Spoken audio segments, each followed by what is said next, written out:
Hi guys, this is Frank Ilo from Afri Design Studios. In our previous lesson, we learned how to add roof to our project, how to put roof on our project. As you can see on the screen, you can see the roof we have been able to put on this project. And we are able to reduce the thickness of the roof from 300 millimeters to 5 millimeters. Though the 5 millimeters is also still big, but it is manageable. We were also able to apply a roofing material on this roof. You can see it. This red roof was not what Revit came with, or what the roof came with by default. By default, the color will look like the wall here. As you can see the wall, this is how the roof looks like by default. But we were able to apply the roofing material which we have right here, the Spanish tiles. Today, we shall be looking at how to create gable wall. Like this roof that is gable. Let me turn this building so you can see it very well. So this roof now, here is gable. You can see this triangular section is the gable side of it. And definitely we are not going to leave it open like this. It should not be left open like this. We are to create a wall from here to join to the roof. Now, how do we do that? That is exactly what we shall be learning today. Also today, we shall be able to create a floor for the tank stand. Mind you that here is our tank stand. This is where our tank should be. But we have already put a ceiling here. This ceiling shouldn't have been here, but for the lesson or for the tutorial sake, we are able to put the ceiling. But that notwithstanding, we are going to put a floor slab on this place. Then we are going to raise our wall from there. Let's begin first by putting a floor on this. So how do you put a floor here? You make sure you go to the exact floor level. And this level where we are here right now is the roof level. So we have to go to our project browser and go to 06 roof and double click on it.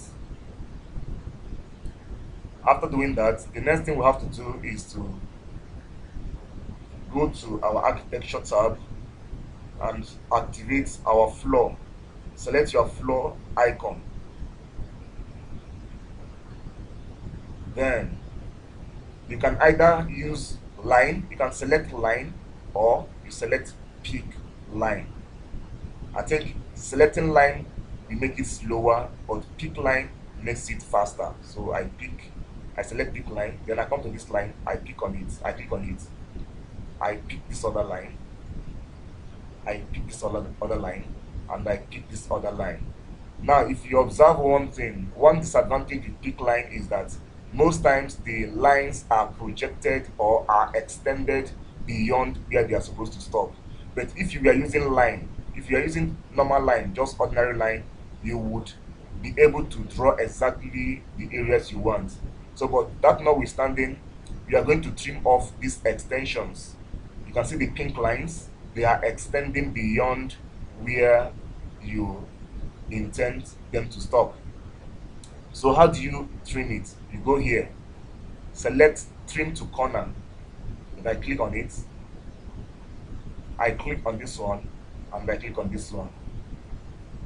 I click on this, and I click on this. I click here, and I click here. Then you can see I've been able to get the area I want. But now there's one thing. If you look at this floor thickness, now this is the name of the floor and the properties of this floor. Just look at the type selector box, you'll see it. It is telling you that this is floor plan, that this is floor, and it is called generic floor, and the thickness of this floor is 400 millimeters. In Nigeria here, our floor slabs are usually 150 millimeters. So what we are going to do is to edit this to 150 millimeters so that the thickness will not be so much as it is here. So how do you do that? Click on edit type,